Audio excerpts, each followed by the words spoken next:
Hi ನಮಸ್ತೆ. I am Nagaraj Kudpli, advocate, agriculturist and an artist. ಏನೋ ನಿನ್ನೆ ಮೊನ್ನೆ ಮತ್ತು ಗಲಾಟೆ ನಡೆದಿದೆ.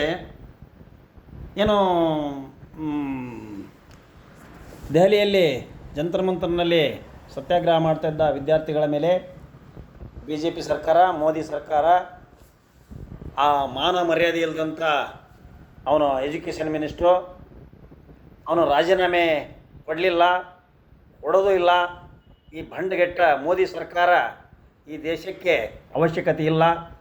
ವಿದ್ಯಾರ್ಥಿಗಳು ನಾಳಿನ ನಾಯಕರಾಗುವಂಥ ವಿದ್ಯಾರ್ಥಿಗಳ ಮೇಲೆ ಇವರು ಹಲ್ಲೆಯನ್ನು ಮಾಡಿ ಚರಿತ್ರೆಯನ್ನು ಬರೆದಿದ್ದಾರೆ. ಸುಮಾರು 12 ವಿದ್ಯಾರ್ಥಿಗಳು ಸತ್ತಿದ್ದಾರೆ ಅಂತೇಳಿ ಸುದ್ದಿ ಬಂದಿದೆ. ಆದ್ದರಿಂದ ಮೋದಿ ಈ ಮೂಲಕ ರಾಜೀನಾಮೆ ಕೊಟ್ಟು ಈ ಅನ್ಎಜುಕೇಟೆಡ್ ಪಿ ಎಮ್ ನಮಗೆ ಬೇಕಾಗಿಲ್ಲ, ಅವಶ್ಯ ಇಲ್ಲ. ಕಾನ್ಸ್ಟಿಟ್ಯೂಷನ್ ಸಂವಿಧಾನವನ್ನು ಸತ್ಯ, ಶಾಂತಿ, ಅಹಿಂಸಾ ಮಾರ್ಗವನ್ನು ಪಾಲನೆ ಮಾಡೋದಂಥ ಈ ಮೋದಿಗೆ ನಾನು ವೈಯಕ್ತಿಕವಾಗಿ ವಿರೋಧ ಮಾಡ್ತೀನಿ. ಯಾಕೆ ಅಂದರೆ ಸಂವಿಧಾನವನ್ನು ಗೌರವಿಸೋದಿಲ್ಲ. ಅದರಲ್ಲಿ RSS ಹುಡುಗರು ಬಂದು ಪೊಲೀಸರ ಜೊತೆ ಬಂದು ಹುಡುಗರ ಮೇಲೆ ಹಲ್ಲೆ ಮಾಡಿದ್ದಾರೆ ಅಂತ ಕೆಲವೊಂದು ಎವಿಡೆನ್ಸ್ ಸಿಕ್ಕಿದ್ದಾವೆ. RSS ಚಡ್ಡಿ ಹಾಕ್ಕೊಂಡು ಯಾವನೋ ಒಬ್ಬನು ಬಂದು ಆ ಹುಡುಗರನ್ನ, ವಿದ್ಯಾರ್ಥಿಗಳನ್ನು ನಾಳಿನ ನಾಯಕರಾಗತಕ್ಕಂಥ ಈ ದೇಶದ ಚರಿತ್ರೆಯನ್ನು, ಭವಿಷ್ಯವನ್ನು ಬರೆಯುವಂಥ ಯುವಕರು, ವಿದ್ಯಾರ್ಥಿಗಳು, ವಿದ್ಯಾರ್ಥಿನಿಯರು ಅವರ ಮೇಲೆ ಇವರು ಹಲ್ಲೆ ಮಾಡಿದ್ದಾರೆ. ಅಂದರೆ ಇವರು ವಿದ್ಯಾರ್ಥಿಗಳಿಗೆ ಈ ಶಿಕ್ಷಣಕ್ಕೆ ಹಿನ್ನಡೆ ಮಾಡ್ತಾ ಇದ್ದಾರೆ. ಅಂದರೆ ನಮ್ಮ ದೇಶದ ವಿದ್ಯಾರ್ಥಿಗಳು ಎಜುಕೇಷನ್ನಾಗಿ ಮುಂದುವರಿಬಾರ್ದು. ಅಂದರೆ ಆದಿವಾಸಿ ಕಾಲಕ್ಕೆ ನಾವೆಲ್ಲ ಹೋಗಬೇಕು ಅನ್ನುವ ಉದ್ದೇಶವನ್ನು ಇಟ್ಕೊಂಡಿದ್ದಾರೆ. ಆದ್ದರಿಂದ ನಾನು ಈ ಮೂಲಕ ನಾಗರಾಜ್ ಕುಡ್ಪ್ಲಿ ಇವರನ್ನು ವಿರೋಧ ಮಾಡ್ತಾನೆ. Immediately the prime minister of India should resign automatically. The home minister, he is responsible for the assault on the brutal assault on the students. Hudiger, girls and boys, they are also grievously injured due to the brutal assault by the police and also some RSS people.